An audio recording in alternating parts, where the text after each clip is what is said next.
Welcome. So what's about tonight's talk? Well, tonight's talk was going to be about land, air and sea. I was going to talk about all the different transportation options in Maylands, and then discovered that was huge, far too much to talk about. So after some advice, I've cut it back to just talking about the railways. So I'm just going to focus on the railways in and around Maylands. So what's this evening's journey? First of all, I'm going to talk about the past and the present. A little bit about the history, about the line that runs through Maylands. I'd like to talk and illustrate some of the traffic that would have been seen, pictures of the trains, the station buildings themselves. There's a couple of interesting people I'd also like to mention, people who've been associated with the station. And then look at some of the controversies that have surrounded Maylands station.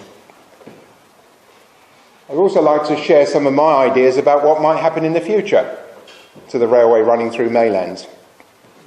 And finally, we'll have a discussion, any shared memories.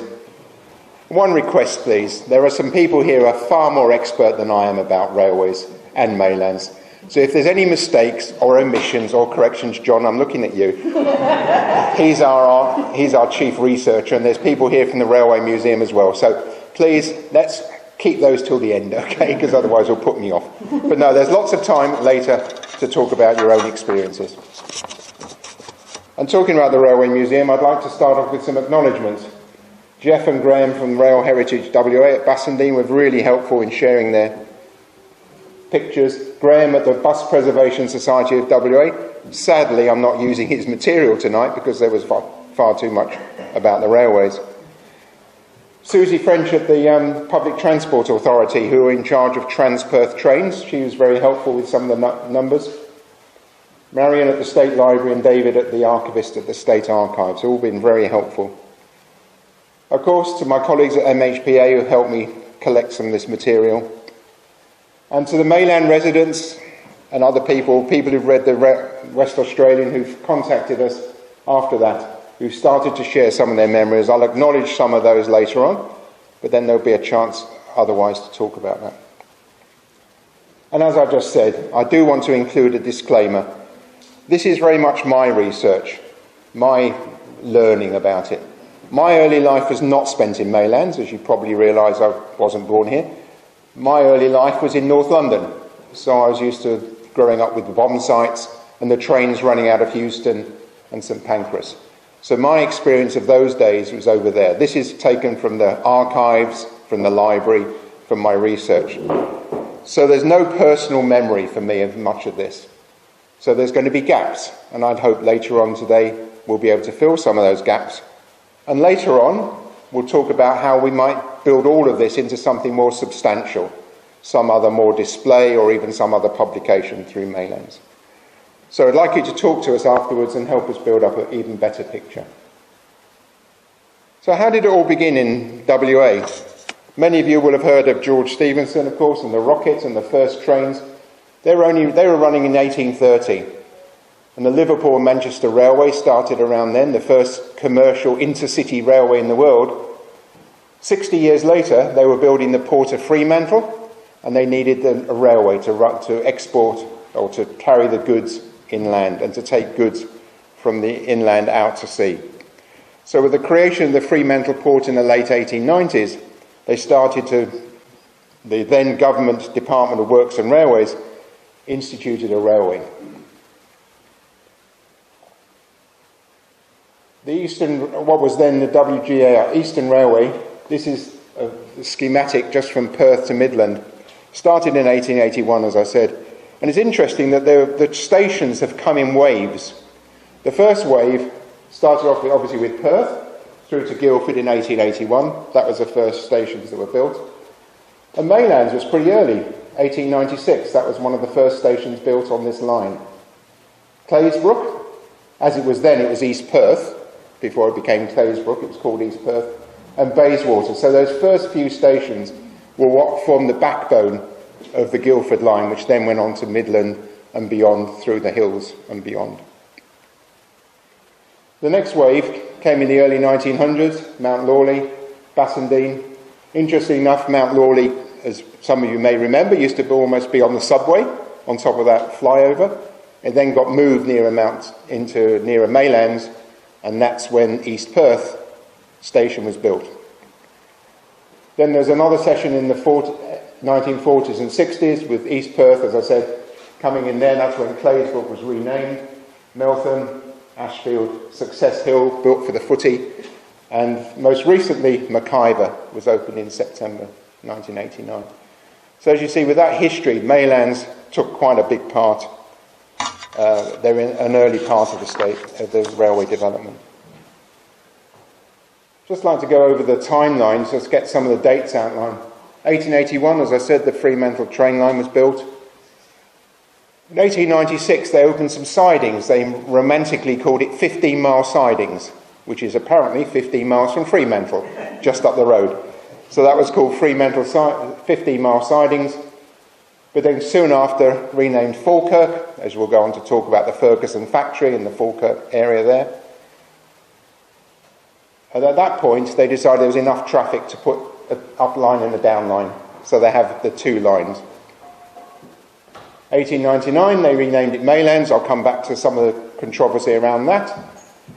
And they actually opened the building in 1900.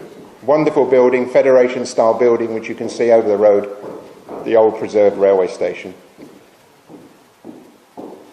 And until then, I'll go on to talk about the different railways, but it wasn't until 1917 that we were connected to the rest of Australia. The railway from the east coast, the Transcontinental Railway, reached Kalgoorlie, and we could reach Kalgoorlie from this end, so we were at last connected with the rest of Australia. Took till the 1960s to have the dual gauge. I'll explain that in a moment. And at that point, our station was reconfigured, which I'll illustrate. 1982, the old station building was closed. And then it went on to go on to the, I'll talk a bit later about going on to the State Heritage Register. 1991, we had electric trains. 1993, they said, we need a new station. And typically for government, it took a long time for anything to come round. But eventually the new station was opened in 2001, the one you can see now. And as a result of that, or maybe not, but after this long campaign of agitation to get the station improved and to get a subway, they opened the station, and the patronage of the station went up by 30% in the following year. So they must have been doing something right. Which brings us up to today. I was just interested when you read about Mount Lawley and then Meltham, our two neighbours. How do we compare with our two neighbouring stations? Well, Maylands was built first, as I said. Mount Lawley, originally called Fenians Crossing, was demolished and rebuilt near Maylands. So that came through in 1968. Meltham were promised a station in 1898. They eventually got a signal box, which wasn't really much good. They'd gazetted a town much earlier, but eventually they managed to get a station built in 1947. So we may complain about our facilities, but we're doing a bit better than some of the others. And how do we compare in terms of business? Well, Mount Lawley, these are numbers from a few years ago, 2014, but they all relate to the same year, so they're comparable. They had 109,000 passenger journeys through Mount Lawley. Meltham, slightly busier, at 169,000 journeys in that year. And Maylands, as you can see, considerably more active, 4 or 5 times as much. Why is this? Population density? I don't know. They're all sort of adjoining suburbs. Access, car parking, buses, who knows? There's no apparent reason. I can't find any reason why. It's just interesting to know that we're 4 times as busy as our neighbouring stations. I've mentioned the fact about dual gauge. People here who know about railways and train spotters like me would know all about this.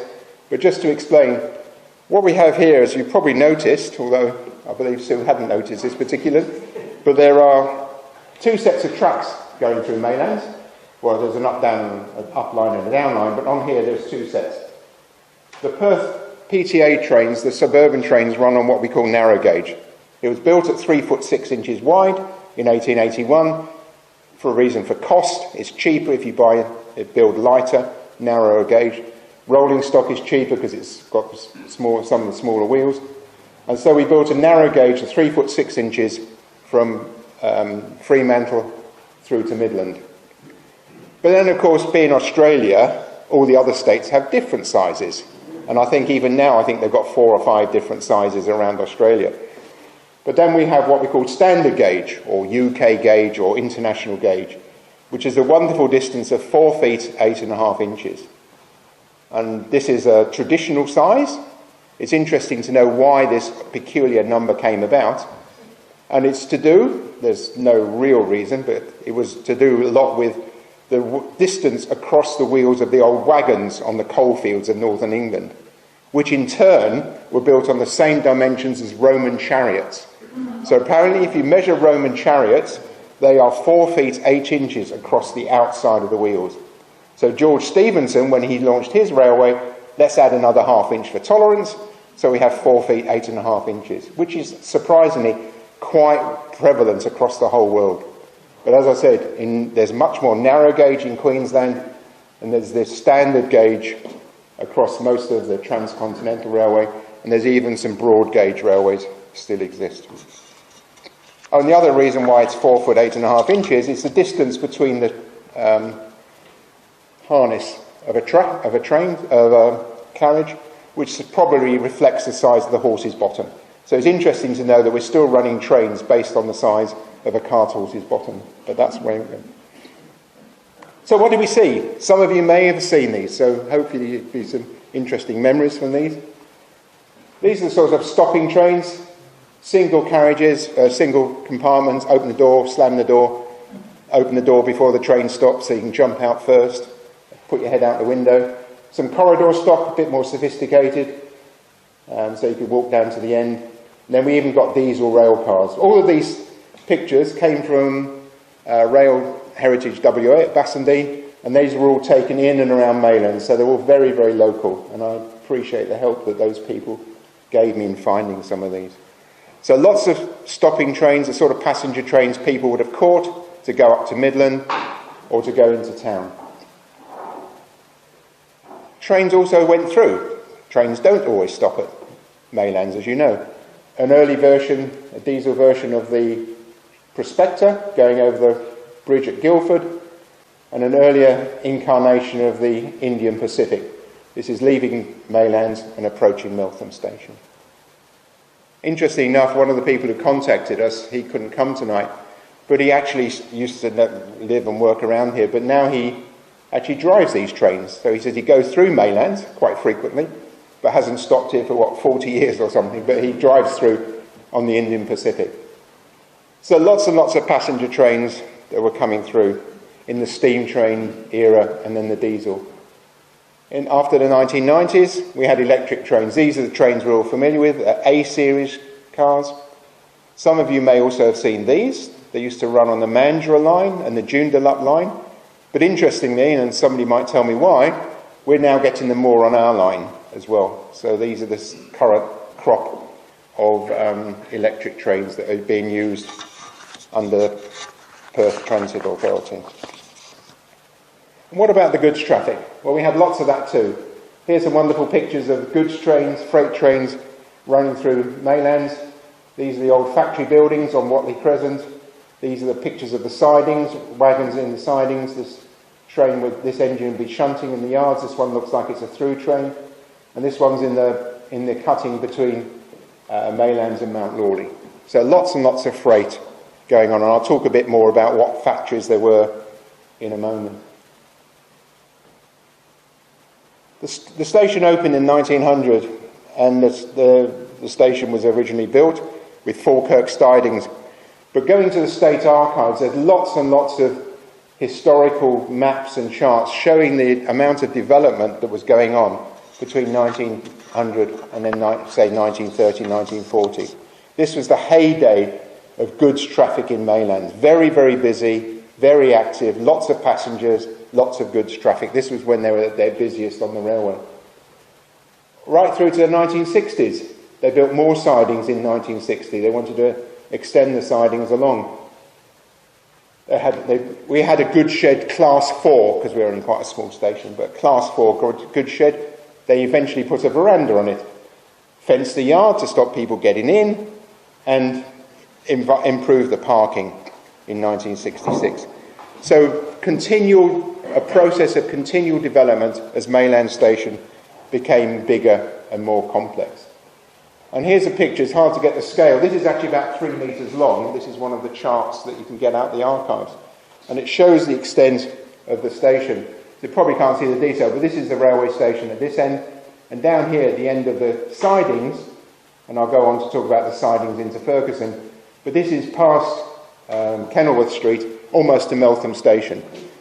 The reason this is, of course, the railway reserve is so narrow. You haven't got much room between Railway Parade and Whatley Crescent.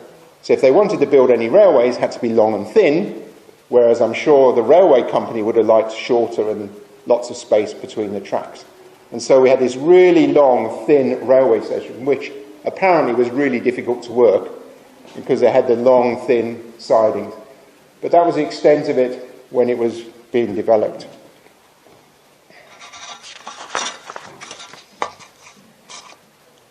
So what's some of the traffic, a bit more traffic for local to Maylands? Many of you have heard of Methven Ferguson. I'll talk a bit more about that. The Massey Ferguson Assembly Works, and here's some of the big names which I'll come on to talk about in a moment. Many of you will be familiar with the story of Methven Ferguson.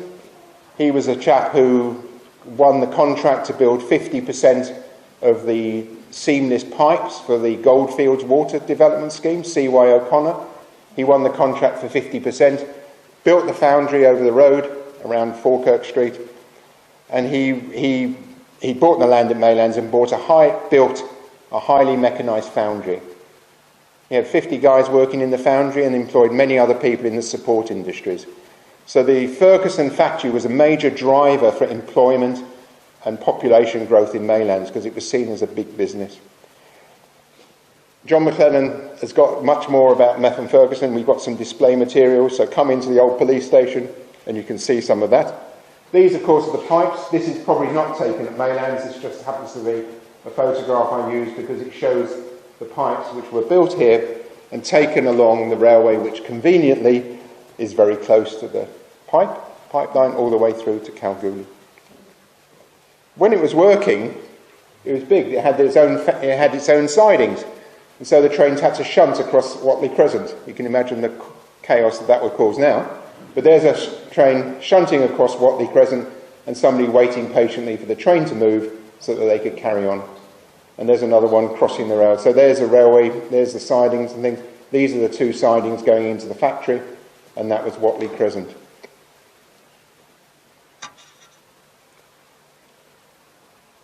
The legacy lives on.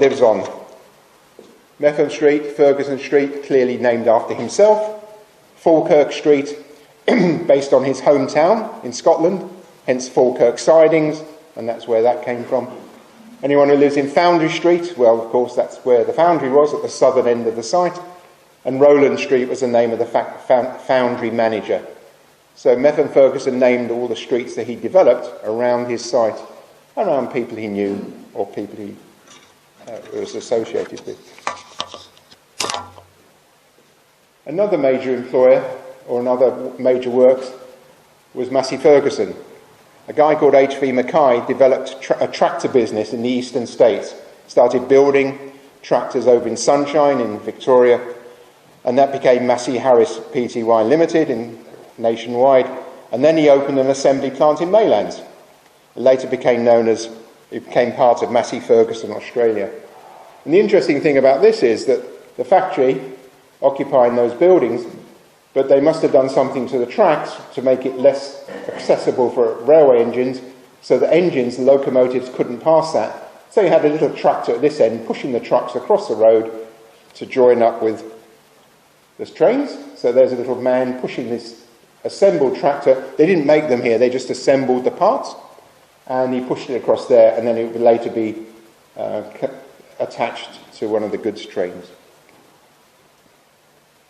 I also understand that they undertook tank repairs on that site during the war, and they were doing tank repairs. And they built a high security fence to stop people going in, but I do know certain people who were trying to climb in through the fence to see what was going on in the thing, so I asked John what was going on in the top secret facilities. But they repurposed the building. So as you can see along here, all of the tracks leading up to, there was a goods shed right up to the back of the old station building where there was a parcels office, which also worked as operated as a post office. So what else? Lots of other goods traffic. There's raw materials coming in, raw materials going out. Here's some of the factories. Albany Bell, you know, which has that Bell factory opposite the garage on Guildford Road. It's Second Avenue. The brickworks needed lots of coal. I think they shipped a lot of their bricks by boat, but they needed inbound materials. The blind school across the road, which is now the ballet, had lots of materials coming in and out to support their activities. I'll talk about TNT and Southern Cross in a moment. But in talking with John in the old police station, we've got a lot of other businesses that were here that some of you would know. Craik Furniture, that then became Craik Motor Manufacturers, Automotive Works, on Guildford Avenue and 3rd Avenue. It's where the car place is now.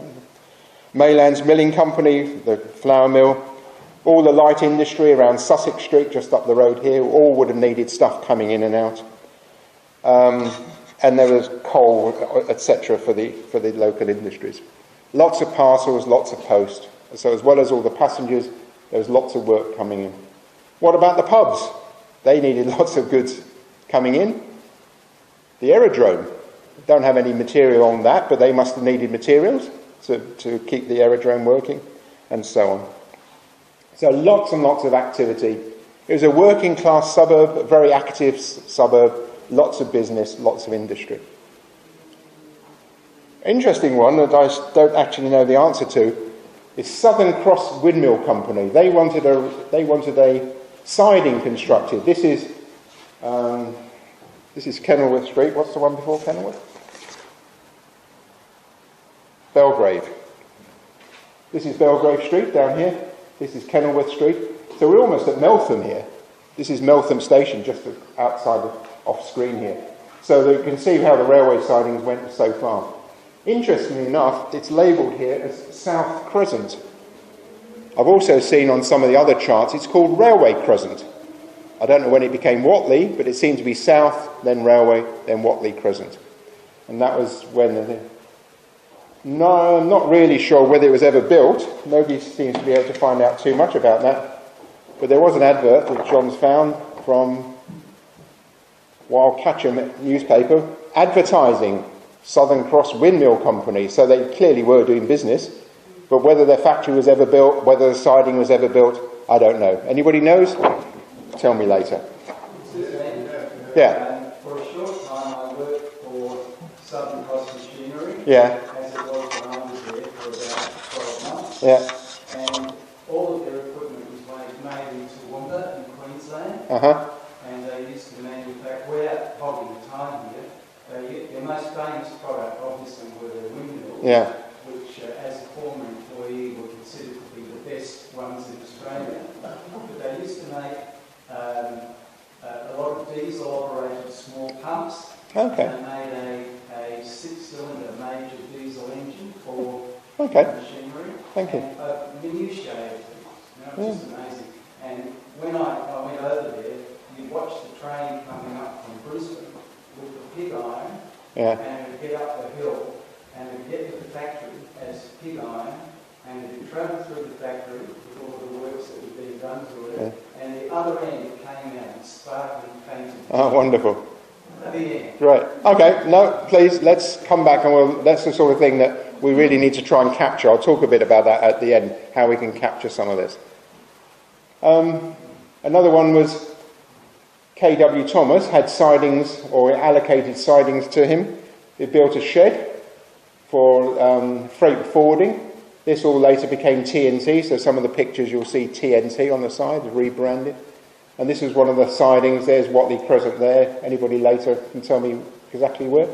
But this was their little siding along there, so the trucks would be shunted in there and do the freight forwarding, transferred by hand to one of these trucks, which would then deliver it around Maylands to the customers.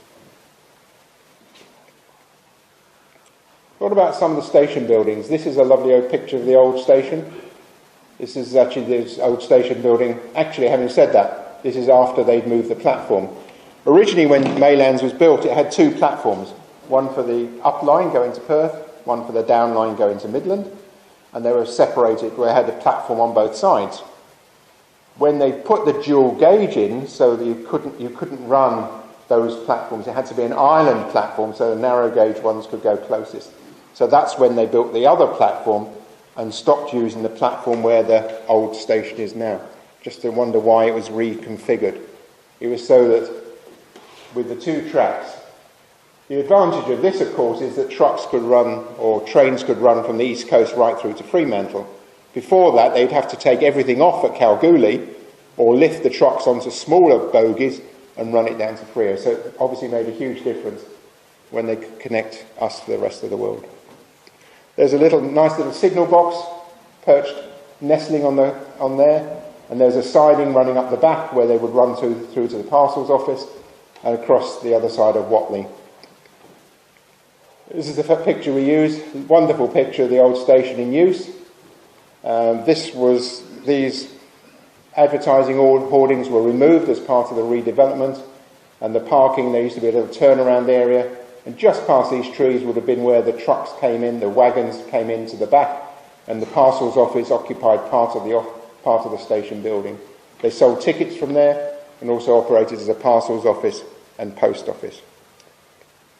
As I said, it was closed in 1982. It was put on the National Trust Register in 1994, and City of Bayswater put it on their inventory in 1997, and it made the State Heritage listing in 1999.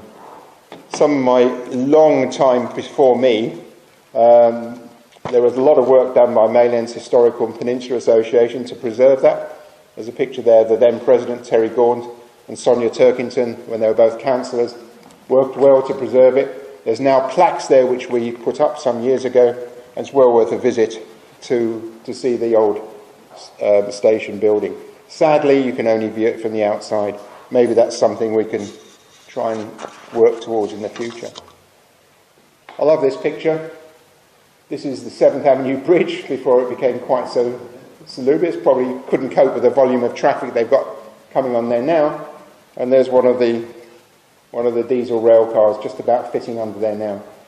See, this is before they put the dual tracks, dual gauge, and it would have been, this is what was typical, yeah. Those diesel cars were in 1938, about August, they ran the first loop line around from Meriden through to Northern. Oh, okay. And they had one from Meriden directly down to as well. Okay. I mean, if you look at the railway beyond Guildford, and it's got all the stuff about going over the escarpments and going up through Greenmount and the tunnel and Swanview, that's a fascinating story, completely different. How it got up the Midland line, which went from Midland up to Geraldton, up the middle, following the highway, and the stuff going out east, as Colin said, to Meriden and so on. So I've kept it very constrained. I'm only talking about a little bit. Yeah, you still go down there too. Okay, so that was that. Something about the station masters, because they've been quite interesting. The first one was appointed in 1990. Last one, when they closed the station building, was in 1982. And as I said, there's a plaque that was developed by us, which has a list of all the station masters on, and that's outside the old station building there now. A couple of interesting ones to talk about. F.H. Steinke, Franz Hermann Steinke, was the station master in 1903 to 1905. In 1915, as you could imagine, there was some anti-German sentiment around. And so he decided it was quite sensible to change his name to Francis Hawthorne Stanley.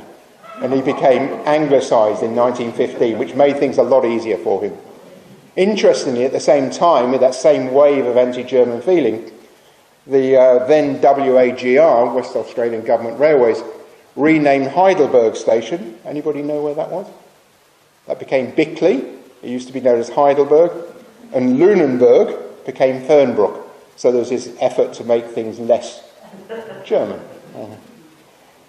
The other one I've just picked out of all of these people is Mr. Coombs. He was the longest serving station master. He did 18 years. He was the father of many children, one of whom you probably know is H.C. Nugget Coombs, who was an economist, academic, became a public servant, and was the first governor of the Reserve Bank of Australia. And so he has actually in Nugget Coombs' biography, his father was a country station master, so this must have been seen as the country in those days. So those are a couple of interesting guys there. They had two houses for the station masters. One's in Watley Crescent, which is now the cake shop, which is called Sherbet, thank you very much. There's a station there with a little siding. So that was then sold in 1982 to the commercial the people who own the shops along there, which were now built the shops. And the other one was at 66 9th Avenue, which I believe still exists. And one of the station masters at the end elected to buy the station house from the government so that he could continue to live on 9th Avenue. And these people, when they were station masters, got free housing, so it was a good gig. I mean, they had a nice job, steady work, and they had a free house.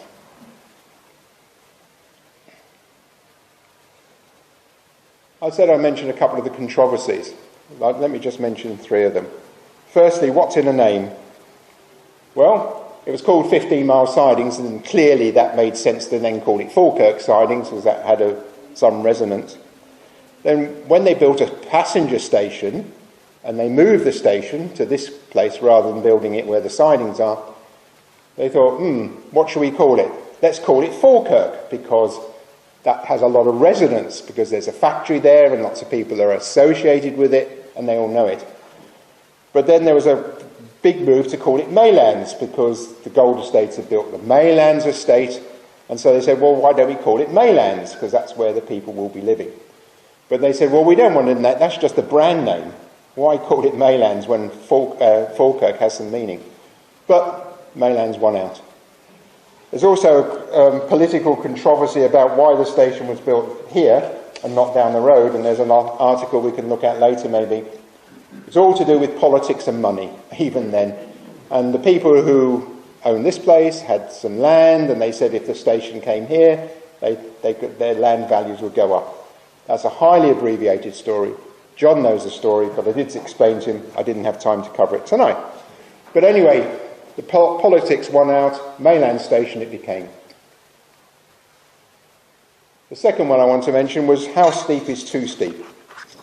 This is a picture taken from the 7th Avenue Bridge, I assume, showing the old station. There's a station over there. The original platform, no longer used. The island platform that was built when the tracks went to dual gauge. And they had this wonderful pedestrian overpass, which was far too steep and dangerous. And it was really inconvenient for people with pushchairs and prams and people who were very good on their feet. And for many, many years, there was a lot of controversy of pushing for a refurbishment of the station, because this was a dangerous crossing.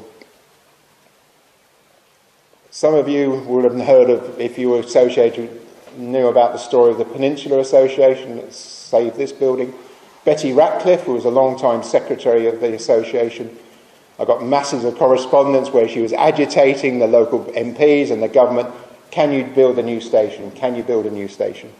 And eventually, with nearly $4 million, they were able to refurbish the station, put a new central building in the start, and most importantly, built the underpass. There may be some complaints about the underpass, but at least it's less dangerous than the other one. Just as an aside, I don't know if you ever use that underpass to go to the station, but there are two interesting features. Firstly, the Aboriginal artworks, the First Nations artworks that have been added in 2020.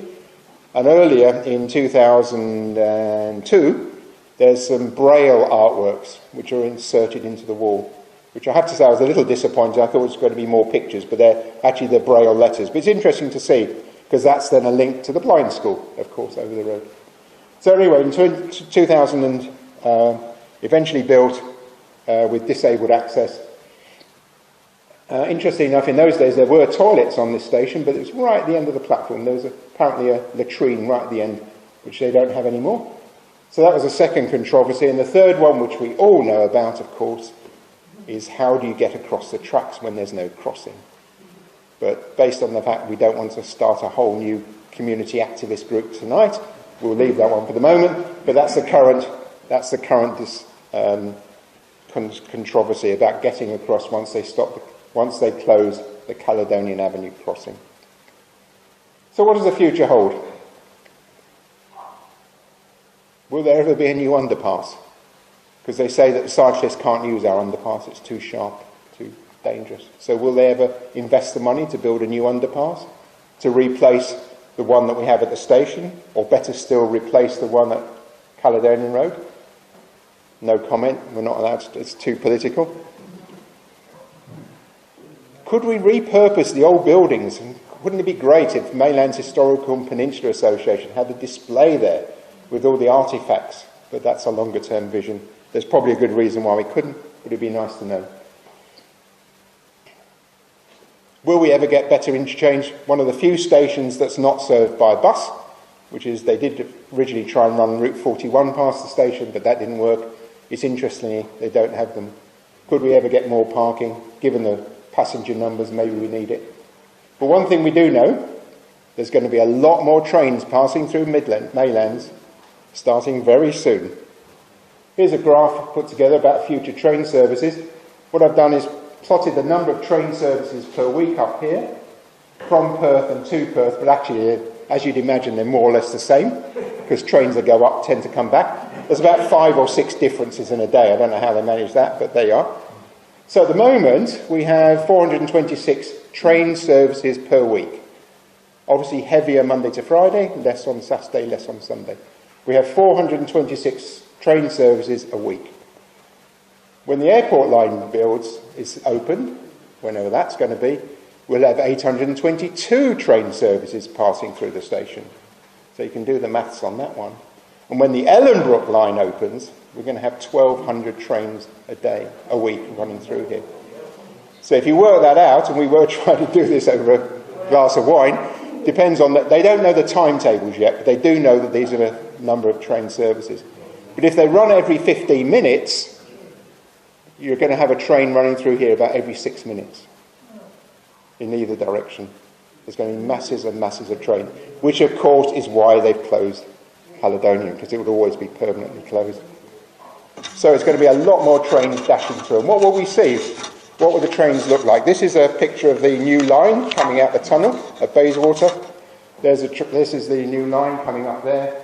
And as you've probably read, we're going to lose the line for most of September. They're closing the railway so they can connect the tracks at Bayswater. So we're not going to have any train service to Midland for about 4 or 5 weeks. These are the trains of the future. This was a display put together in Yegan Square. This is an artist's impression of what they're going to look like. Wider doors, hardware and flooring, different sorts of seats. The doors, more doors so people can come get in and out more quickly. I believe they're going to be 6-car trains, which has implications for stations which don't have long enough platforms. Whether every train will stop at every station, PTA don't know that yet, but all they could give me was the estimated number of train journeys that are going to be. So that's the end of the line for my talk for tonight. It's an incomplete story.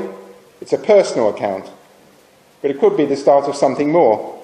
I hope that after this you might come and talk to us at the old police station or some other time, and maybe we can build an even better story.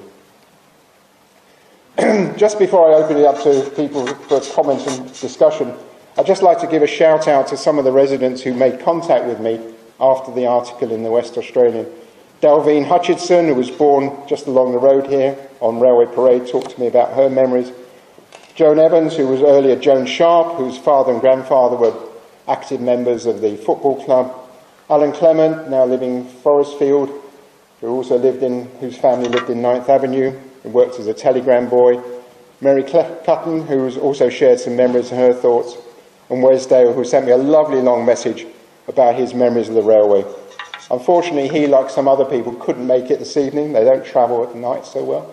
So maybe we can have arrange to do this at another time. But that, for me, is the end of the line. Thank you very much.